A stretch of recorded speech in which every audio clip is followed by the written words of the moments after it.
केशव नगर राज्य का बाजार व्यापारियों से भरा हुआ था। कहीं मसालों की खुशबू हवा में घुली थी, तो कहीं रंग बिरंगे कपड़ों की दुकानें सजी थीं। लोहार की दुकानों से हथौड़ों की आवाजें आ रही थीं। कुम्हार मिट्टी से बर्तन सजाए बैठा था और अनाज मंडी में व्यापारी मोल भाव में व्यस्त थे। बाजार में ऊंट, बैलगाड़ियां और घोड़े लगातार आ जा रहे थे। हर कोई अपने अपने काम में डूबा हुआ था। तभी अचानक राजकुमार रतन का घोड़ा पूरे ठाट बाट के साथ बाजार से गुजरने लगा। इसी दौरान सुखिया नाम का एक गरीब किसान अनजाने में राजकुमार रतन के घोड़े के सामने आ गया। राजकुमार रतन ने अपने घोड़े को तुरंत रोका और क्रोध से उसकी ओर देखा। कौन है तू बदतमीज? क्या तुझे नहीं मालूम कि ये समय हमारे यहाँ से गुजरने का होता है? ये सुनकर सुखिया डर गया। क्षमा कीजिएगा राजकुमार, आपका घोड़ा अचानक से आ गया। मैं देख नहीं पाया, इसीलिए आपके घोड़े के सामने आ गया। राजकुमार रतन का क्रोध और बढ़ गया। सैनिकों, देखते क्या हो, बंदी बना लो इसे, पकड़ो इसे। रोज सुबह और शाम कारागार में इसे 10 कोड़े मारे जाएं। कुछ दिन में इसकी अकड़ अपने आप ठिकाने आ जाएगी। तब जाकर इसे रिहा करना और तब जाकर समझ में आएगा। जिस रास्ते से हम गुजरे उस रास्ते को खाली छोड़ देना है। सुखिया गिड़गिड़ाने लगा। नहीं नहीं नहीं नहीं नहीं नहीं राजकुमार, क्षमा कर दीजिए, गलती से गलती हो गई। मैंने कुछ नहीं किया। अरे छोड़ दो मुझे, छोड़ दो मुझे राजकुमार, माफ कर दीजिए, गलती हो गई। लेकिन राजकुमार रतन ने उसकी ओर कोई ध्यान नहीं दिया और घोड़े पर सवार होकर महल की ओर चल पड़ा। कुछ ही देर बाद राजकुमार रतन महल के अंदर पहुंचा। उसके चेहरे पर क्रोध देखकर राजा अजय प्रताप चौंक गया। हाँ, क्या हुआ मेरे पुत्र? ये तुम्हारे चेहरे पर क्रोध की लकीरें क्यों दिखाई दे रही हैं? राजकुमार रतन ने सारी घटना अपने पिता को बता दी। सारी बात सुनने के बाद राजा अजय प्रताप संतोष से मुस्कुराया। अरे वाह! तुमने बिल्कुल ठीक किया मेरे पुत्र। प्रजा को इसी तरह संभाला जाता है। तुम इस राज्य के राजकुमार हो और आगे चलकर राजा बनोगे। लोगों के मन में तुम्हारा डर होना चाहिए। और नहीं तो क्या, आप बिल्कुल ठीक कहते हैं पिताजी। डर से बड़ा कोई हथियार नहीं होता है। डर है तो सब काबू में है। इतना कहकर राजकुमार रतन वहां से चला गया। कुछ देर बाद राजा अजय प्रताप अपने राज दरबार में आकर बैठ गया। तभी वहां एक सैनिक आया। महाराज, पड़ोसी राज्य के राजा भैरव आपसे मिलने आए हैं। ये सुनकर राजा अजय प्रताप चौंक गया और मंत्री की ओर देखा।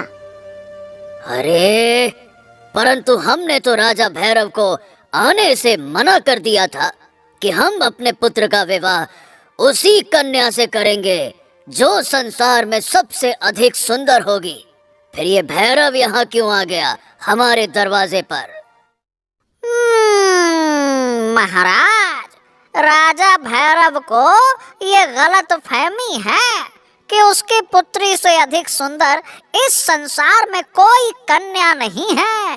तभी तो आपके पास भागा भागा यहाँ दरबार में चला आया। राजा अजय प्रताप कुछ क्षण चुप रहा और सैनिक से बोला, जाओ, राजा भैरव को दरबार में लेकर आओ। कुछ ही देर में राजा भैरव दरबार में प्रवेश करता है। उसके साथ एक अत्यंत सुंदर कन्या भी होती है। प्रणाम राजन, प्रणाम। नमस्कार स्वीकार करें। राजन, मैं जानता हूँ कि आपने मेरी पुत्री को अपने घर की बहू बनाने से इनकार कर दिया था, लेकिन आपने मेरी पुत्री को देखा भी नहीं था। बिना देखे इनकार करना ये तो न्याय नहीं था ना। इसीलिए हम अपनी पुत्री को स्वयं लेकर यहाँ पर आए हैं। बोलिए, ये है मेरी पुत्री चित्रलेखा। इससे सुंदर स्त्री इस संसार में कोई नहीं है। तभी राजकुमार रतन वहां आ गया। राजा अजय प्रताप ने राजकुमार रतन की ओर देखा। हाँ, बताइए राजकुमार, क्या तुम्हें चित्रलेखा पसंद है?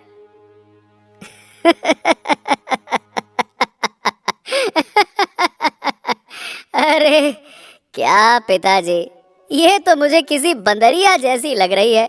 इसकी नाक देखिए, बाल कितने छोटे छोटे हैं और इसकी आंखें, अरे बिल्कुल बकरी जैसी। ये सुनकर राज दरबार में मौजूद लोग हंसने लगे। चित्रलेखा का चेहरा क्रोध से भर गया। पिताजी, क्या आप मुझे अपमानित करने के लिए इस महल में लाए थे? राजा भैरव क्रोध से कांप उठा। हाँ, महाराज अजय प्रताप, तुमने हमारे सम्मान के साथ खेला। ये सच है कि हम अपनी बेटी का विवाह तुम्हारे पुत्र से करना चाहते हैं, लेकिन इसका मतलब ये नहीं है कि तुम मेरे सम्मान को सरेआम ठेस पहुंचाओ। राजा अजय प्रताप हंस पड़ा।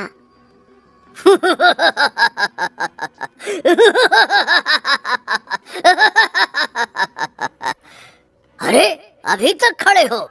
दफा हो जाओ यहाँ से, निकल जाओ। मुझे तो लगता है कि मेरे पुत्र के लिए इस संसार में कोई लड़की ही नहीं है। उसके लिए तो कोई अप्सरा ही स्वर्ग से उतर कर आएगी और उसी से उसका विवाह होगा। अरे देख क्या रहे हो? ले जाओ इस बंदरिया को यहाँ से। राजा अजय प्रताप की बात सुनकर राजा भैरव और अधिक क्रोधित हो गया। उसने चित्रलेखा का हाथ पकड़ा और वहां से चला गया।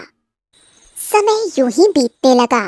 उस दिन के बाद राजकुमार रतन के लिए कई सुंदर राजकुमारियों के रिश्ते आए, लेकिन राजा अजय प्रताप ने हर रिश्ते का मजाक उड़ाया और उपहार लौटाकर उन्हें ठुकरा दिया।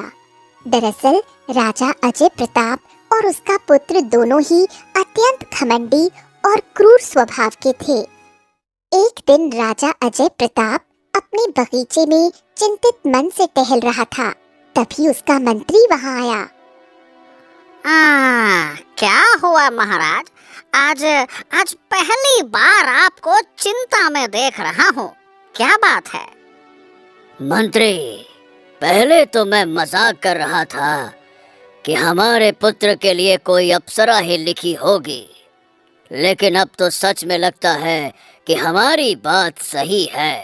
यानी हमें और हमारे पुत्र को कोई भी राजकुमारी पसंद ही नहीं आती। क्या वाकई में इस दुनिया में कोई नहीं है क्या? क्या मेरा पुत्र जीवन भर कुंवारा ही रह जाएगा? मंत्री गहरी सोच में डूब गया। महाराज, हमारे राज्य में एक साधु महाराज हैं जो एक वृक्ष के नीचे तपस्या में लीन रहते हैं। कहते हैं कि उन्हें हाथ की लकीरों से भविष्य जानने का ज्ञान है। मुझे लगता है कि आपको उनसे मिलना चाहिए। ये सुनकर राजा अजय प्रताप क्रोधित हो गया। ये क्या बातें कर रहे हो? एक राजा यानी हम एक साधु से मिलने जाएं? ये हमारे सम्मान के खिलाफ है। कल राज दरबार में तुम स्वयं उस साधु को लेकर आओ और कहना कि महाराज ने बुलाया है। देखिए, क्षमा कीजिएगा महाराज, वो साधु अपने स्थान से नहीं उठते हैं। जिनका काम होता है वही उनके पास जाते हैं। राजा अजय प्रताप का क्रोध और बढ़ गया। ओह, ये बात है। अगर वो अपनी मर्जी से नहीं आता तो उसे घसीटते हुए लेकर आओ। ये हमारा आदेश है। इतना कहकर राजा अजय प्रताप वहां से चला गया। अगले दिन राजा अजय प्रताप अपने पुत्र राजकुमार रतन के साथ सिंहासन पर बैठा हुआ था। तभी मंत्री दरबार में प्रवेश करता है और अपने साथ एक साधु को लेकर आता है। महाराज, महाराज यही वो साधु हैं। इन्हें हस्तरेखाओं का बहुत अधिक ज्ञान है। राजा अजय प्रताप मुस्कुराया और व्यंग्य से साधु की ओर देखा। ओ, तुम तो कहते थे कि ये तो अपने स्थान से नहीं उठते, फिर ये यहाँ तक कैसे आ गए? इतना कहकर राजा अजय प्रताप साधु का मजाक उड़ाने लगा।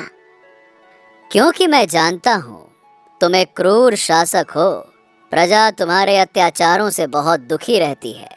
अगर मैं अपनी जिद पर अड़ा रहता तो तुम ये भी नहीं देखते कि तुम्हारे सामने कोई मायावी या चमत्कारी साधु है।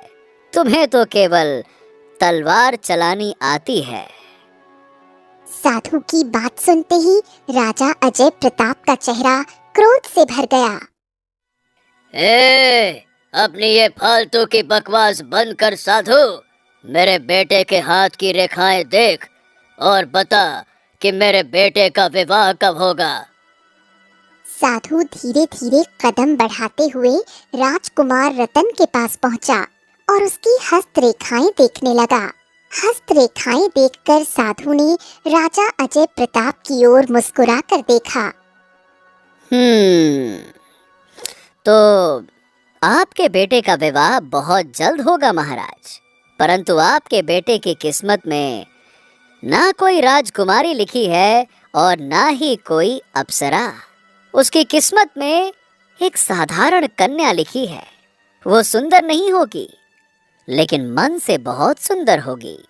उसका रंग सांवला होगा और मजे की बात यह है महाराज कि आप स्वयं अपनी खुशी से, अपनी मर्जी से उस कन्या का विवाह अपने पुत्र से करेंगे। ये सुनते ही राजा अजय प्रताप आग बबूला हो गया। हमें लगा था कि तुम कहोगे कि हमारे पुत्र की किस्मत में कोई स्वर्ग की अप्सरा लिखी है, लेकिन तुम तो उल्टी सीधी बातें करने लगे। अब समझ में आ गया कि तुम पाखंडी साधु हो। अरे तुम्हें कोई ज्ञान नहीं है। क्षमा मांगो साधु, अन्यथा। साधु का स्वर भी कठोर हो गया। अन्यथा? अन्यथा क्या कर लोगे राजन? राजा अजय प्रताप क्रोध में सैनिकों की ओर मुड़ा। सैनिकों, इस साधु को बंदी बनाकर इसे कारागार में डाल दो। याद रखना, दिन में केवल एक बार खाना दिया जाएगा और खाने में सिर्फ सूखी रोटी, ताकि ये बस जिंदा रह सके। ले जाओ इसे।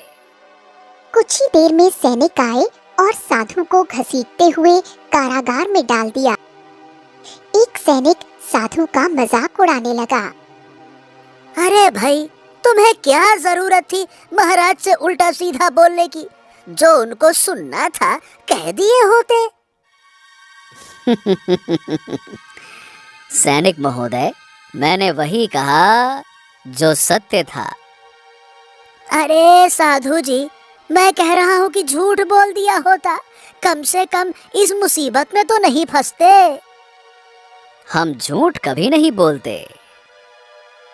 हाँ, तो चलो अब कारागार में रहोगे। कुछ समय बाद तेरी अकल ठिकाने आ जाएगी। हाँ, नहीं तो। इतना कहकर सैनिक साधु का मजाक उड़ाते हुए वहां से चले गए। समय ऐसे ही बीतता रहा। एक दिन राजा अजय प्रताप बगीचे में खड़ा फूलों को निहार रहा था। तभी वहां राजकुमार रतन आया। पिताजी, मैं जंगल में शिकार करने के लिए जा रहा हूँ। राजा अजय प्रताप के चेहरे पर प्रसन्नता फैल गई। हाँ, जाओ जाओ जाओ, और कोशिश करना कि शिकार शेर का ही करना मेरे शेर। जाओ। राजकुमार रतन मुस्कुराया। तो फिर वचन देता हूँ पिताजी, जंगल से तब तक वापस नहीं आऊंगा जब तक किसी शेर का शिकार ना कर लूं और उसकी खाल आपके पैरों में न डाल दूं। इतना कहकर राजकुमार रतन वहां से चला गया। ये सब मंत्री देख रहा था। मंत्री तुरंत राजा अजय प्रताप के पास पहुंचा। महाराज, ये क्या किया आपने? अगर जंगल में राजकुमार रतन को शेर नहीं मिला तो क्या होगा? मुझे लगता है कि आपको उनसे ऐसा वचन नहीं लेना चाहिए था। राजा अजय प्रताप ने घमंड से मुस्कुराकर मंत्री की ओर देखा। मंत्री, मेरा पुत्र जो वचन देता है उसे पूरा करता है। देखना, वो शेर का शिकार करेगा और उसकी खाल हमारे चरणों में डालेगा। जानते हो क्यों? क्यों महाराज? राजा अजय प्रताप मंत्री का मजाक उड़ाने लगा। क्योंकि उसके शरीर में तुम्हारे जैसी किसी घटिया मनुष्य का खून नहीं दौड़ता, बल्कि हमारे जैसे वीर, पराक्रमी और साहसी राजा का खून दौड़ता है।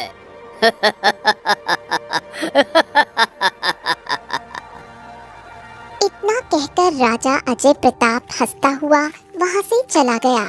मंत्री वहीं खड़ा रह गया, क्रोध से दांत भींचे हुए। कुछ देर बाद राजकुमार रतन का घोड़ा घने जंगल के भीतर दौड़ रहा था। सुबह से लेकर शाम तक राजकुमार रतन जंगल की खाक छानता रहा, लेकिन उसे कहीं भी शेर दिखाई नहीं दिया। धीरे धीरे अंधेरा फैलने लगा और रात की परछाइयां जंगल में लहराने लगी। हाँ, क्या बताऊं? मैंने पिताजी को वचन तो दे दिया कि मैं शेर का शिकार करके ही लौटूंगा, लेकिन ये क्या, शेर तो आज मिला ही नहीं। खाली हाथ वापस गया तो पिताजी क्रोधित हो जाएंगे और मेरा ही मजाक उड़ाया जाएगा। हाँ, लगता है आज जंगल में ही रात काटनी पड़ेगी। राजकुमार रतन ने इधर उधर नजर दौड़ाई। तभी उसकी नजर दूर एक खंडहर पर पड़ी। राजकुमार रतन ने अपने घोड़े का रुख उस खंडहर की ओर मोड़ दिया। कुछ देर बाद वो खंडहर के पास पहुंचा, घोड़े से उतरा और खंडहर के भीतर चला गया। खंडहर के अंदर चारों ओर सन्नाटा फैला हुआ था। हाँ, लगता है आज पूर्णिमा की रात है। जंगल का माहौल बड़ा ही रहस्यमयी लग रहा है। अगले ही पल एक उल्लू उड़ता हुआ वहां आया। राजकुमार, तुमने बिल्कुल सही कहा। आज पूर्णिमा की ही रात है और मैं पूर्णिमा की रात में ही प्रकट होता हूँ। अब तुम इस स्थान से तब तक नहीं जा सकते जब तक मेरे सवाल का उत्तर नहीं देते। उल्लू के मुंह से मनुष्य की भाषा सुनकर राजकुमार रतन चौंक गया। हैं? कौन हो तुम? मैं एक रहस्यमयी उल्लू हूँ। मैं तुमसे एक प्रश्न पूछूंगा, एक पहेली। अगर तुम उसका उत्तर दे दोगे तो तुम मुझे श्राप से मुक्त कर सकते हो, लेकिन अगर तुम उत्तर नहीं दे पाए तो तुम यहाँ से वापस नहीं जा पाओगे। ये सुनकर राजकुमार रतन क्रोधित हो गया और उसने अपनी तलवार निकाल ली। बकवास बंद कर। मुझे तुझे श्राप से मुक्त करने में कोई दिलचस्पी नहीं है, समझा? इतना कहकर राजकुमार रतन वहां से जाने का प्रयास करने लगा, लेकिन अगले ही पल वो अपनी जगह से हिल नहीं पाया।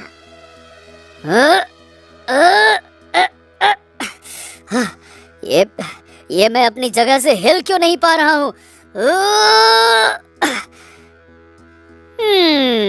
क्योंकि तुम अपनी जगह पर जम चुके हो। तभी राजकुमार रतन समझ गया कि ये कोई साधारण उल्लू नहीं बल्कि मायावी उल्लू है। हाँ, ठीक है, पूछो अपनी पहेली। उल्लू ने अपने पंख फैलाए और गंभीर स्वर में पहेली पूछी। तो मैं बिना पंख के उड़ता हूँ, बिना पैरों के चलता हूँ, मैं दिखता नहीं लेकिन हर जगह महसूस होता हूँ। बताओ मैं कौन हूँ? राजकुमार रतन कुछ क्षण सोचता रहा। ये कोई जादू या आत्मा होगी? राजकुमार रतन का उत्तर सुनते ही उल्लू क्रोधित हो गया। ओ, तो तुमने इस पहेली का गलत उत्तर दिया है। ये कोई जादू या आत्मा नहीं है। अगले ही पल उल्लू की आंखों से रंग बिरंगी किरणें निकलने लगी। किरणें सीधे राजकुमार रतन पर पड़ी।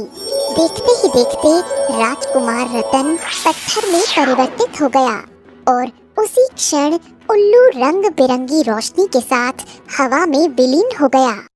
कुछ दिन बीत गए लेकिन राजकुमार रतन महल वापस नहीं लौटा। राजा अजय प्रताप चिंता में पड़ गया। ओहो, ये क्या हो गया? राजकुमार रतन अभी तक महल वापस नहीं आए। कहीं उनके साथ कोई अनहोनी तो नहीं हो गई? महाराज, मैंने तो आपसे कहा ही था कि राजकुमार रतन से ऐसा वचन नहीं लेना चाहिए था। आपको तो समझाना चाहिए था।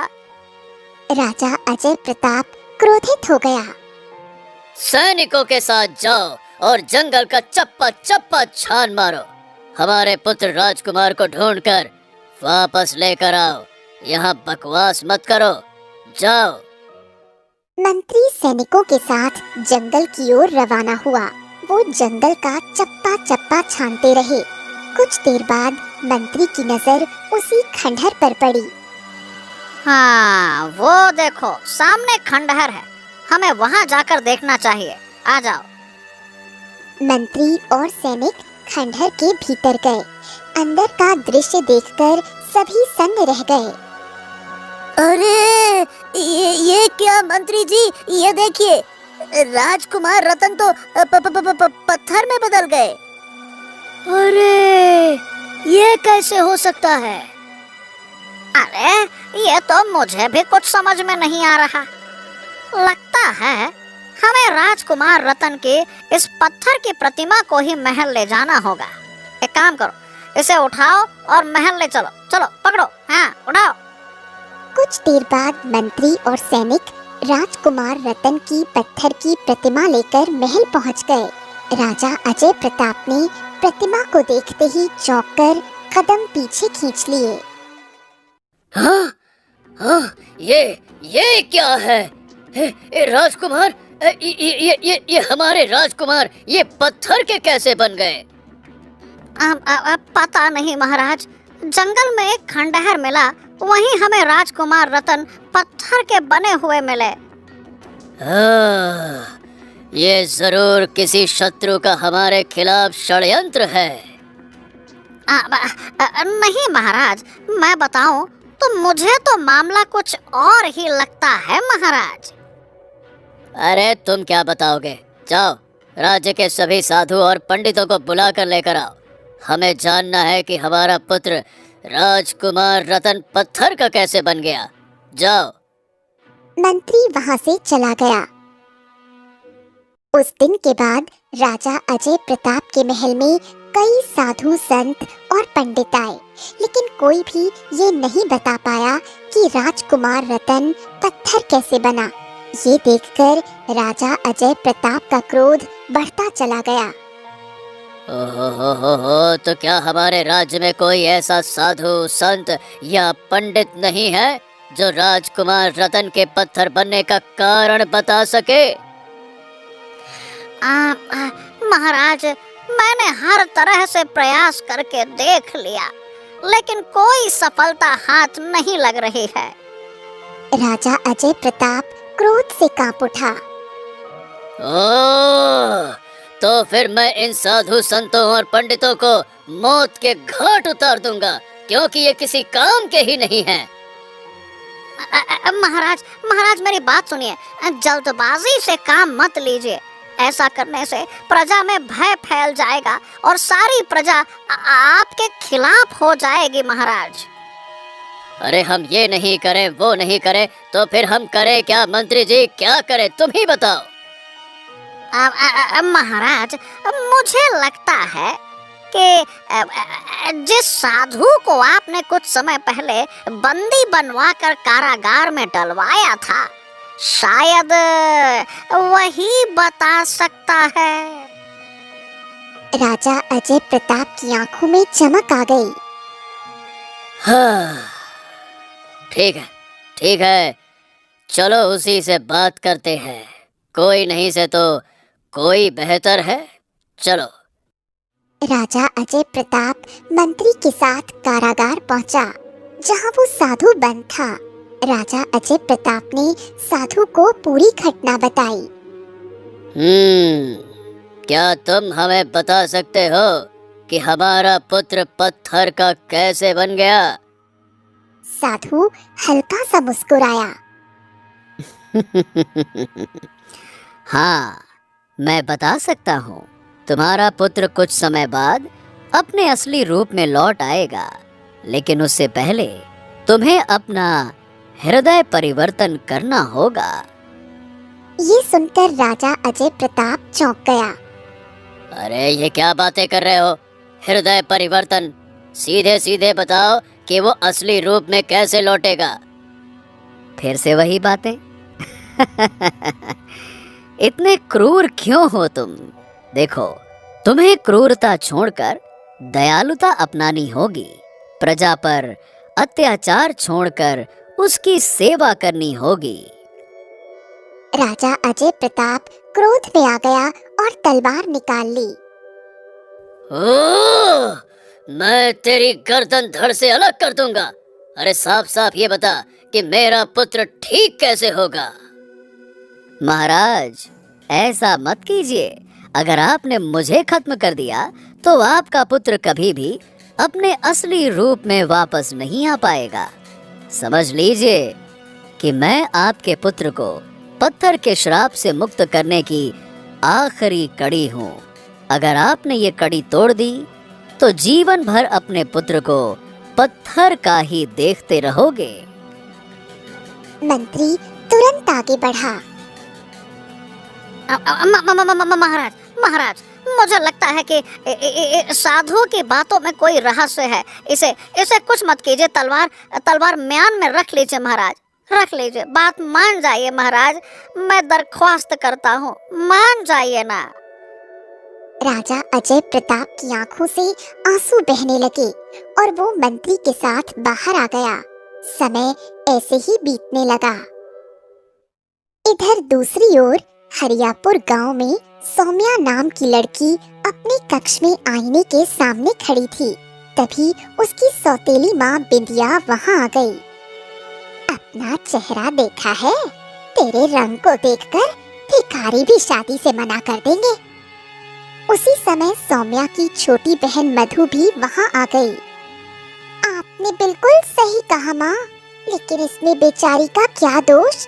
भगवान ने इसे बनाया ही इतना बदसूरत है। तभी बिंदिया का पति सुखदेव वहां पहुंचा। ए बिंदिया, तुम हमेशा से मेरी बेटी को अपमानित करती रहती हो। उसका रंग सांवला जरूर है, लेकिन उसके नैन नक्श बहुत सुंदर है और उसकी माँ सोने जैसी शुद्ध थी। बिंदिया क्रोधित हो गई। बकवास मत कीजिए, मन से कुछ नहीं होता। आज मेरी बेटी को जमींदार और उसकी पत्नी देखने आने वाले हैं और मैं नहीं चाहती कि इस मनोहर सौम्या का साया भी उनके सामने पड़े। कहीं इसकी बदसूरती देखकर उनका मन न बदल जाए। ये सुनकर सुखदेव चौंक गया। हैं? तो तुम कहना क्या चाहती हो? यही कि आज इसे किसी भी तरह घर से दूर रखिए। जब मेरी बेटी का रिश्ता पक्का हो जाए तब इसे वापस बुला लीजिएगा। अरे लेकिन मेरी बेटी जाएगी कहाँ?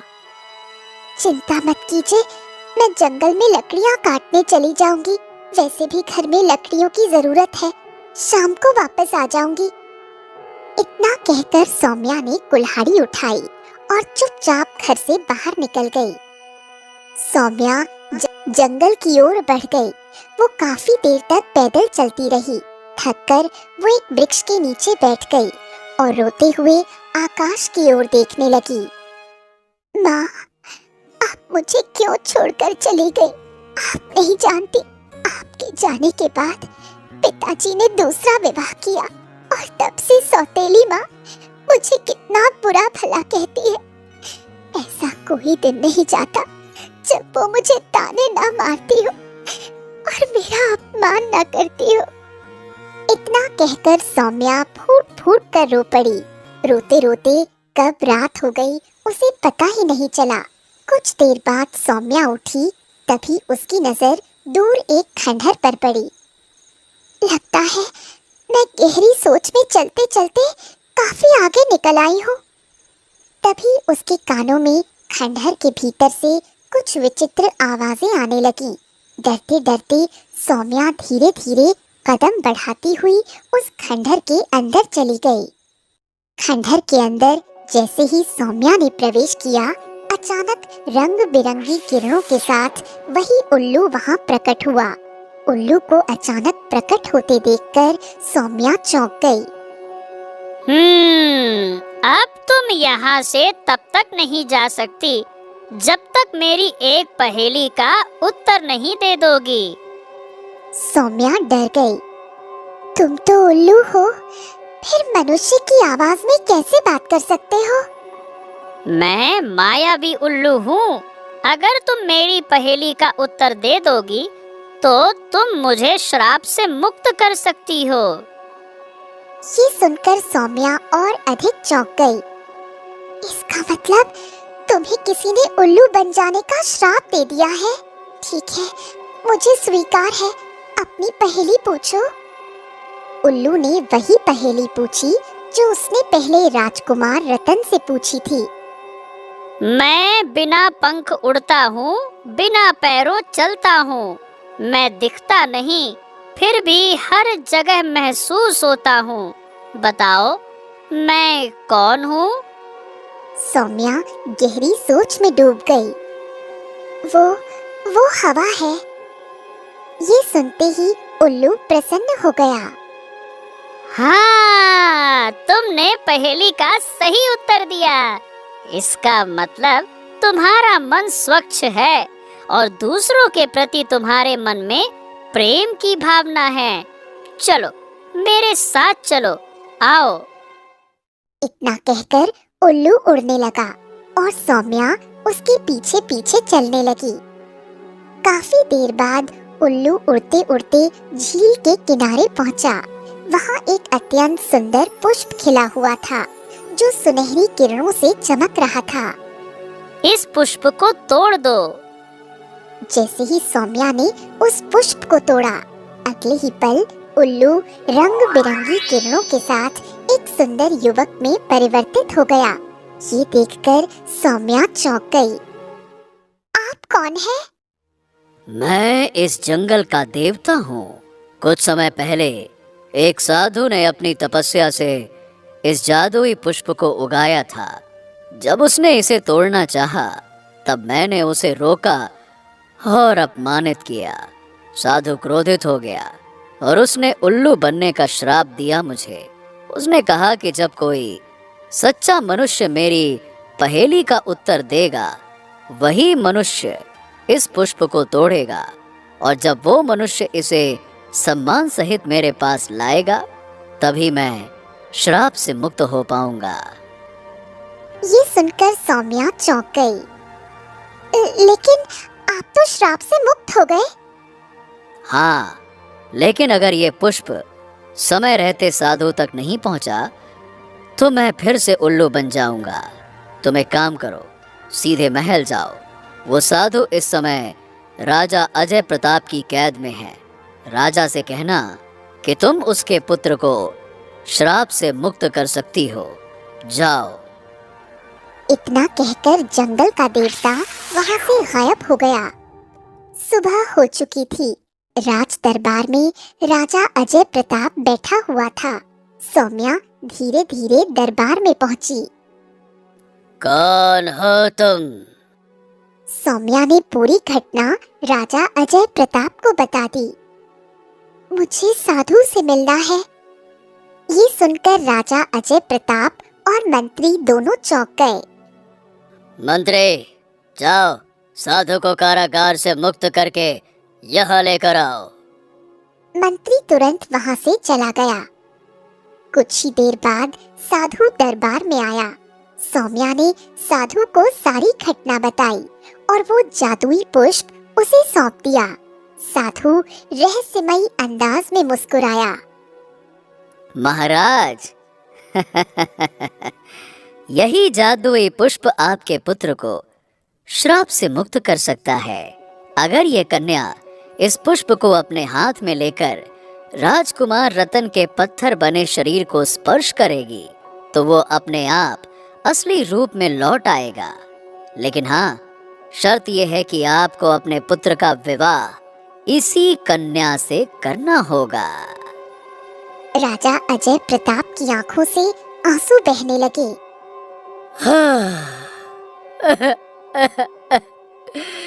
अब मैं समझ गया हूँ साधु महाराज, सब समझ गया मैं।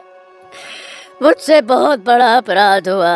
मैं क्षमा चाहता हूँ, क्षमा चाहता हूँ मैं, क्षमा। साधु ने पुष्प सौम्या को दे दिया। जैसे ही सौम्या ने पुष्प को राजकुमार रतन के पत्थर बने शरीर से स्पर्श कराया, अगले ही पल रंग बिरंगी किरणों के साथ राजकुमार रतन अपने असली रूप में लौट आया। सौम्या ने पुष्प साधु को लौटा दिया। हाँ, अब हमेशा दयालु रहना, अत्याचारी मत बनना, नहीं तो अगली बार कोई मदद करने वाला नहीं मिलेगा। इतना कहकर साधु वहां से गायब हो गया। राजकुमार रतन की आंखों में आंसू आ गए। हाँ, मैं पत्थर का जरूर बना था, लेकिन मैं सब कुछ देख और सुन सकता था। अब मेरा मन पूरी तरह से बदल चुका है। हाँ मेरे बच्चे, और हमारा भी। कुछ देर बाद अजय प्रताप ने राजकुमार रतन का विवाह सौम्या के साथ धूमधाम से संपन्न कराया। विवाह के कुछ दिन बाद सौम्या अपने मायके पहुंची। सौम्या को देखकर उसके परिवार वाले चौंक गए। सौम्या ने सारी घटना अपने पिता को बता दी। उसके पिता ने उसे आशीर्वाद दिया। सौम्या अपने पति राजकुमार रतन के साथ वहां से चली गई। सौम्या की सौतेली माँ बिंदिया और उसकी बहन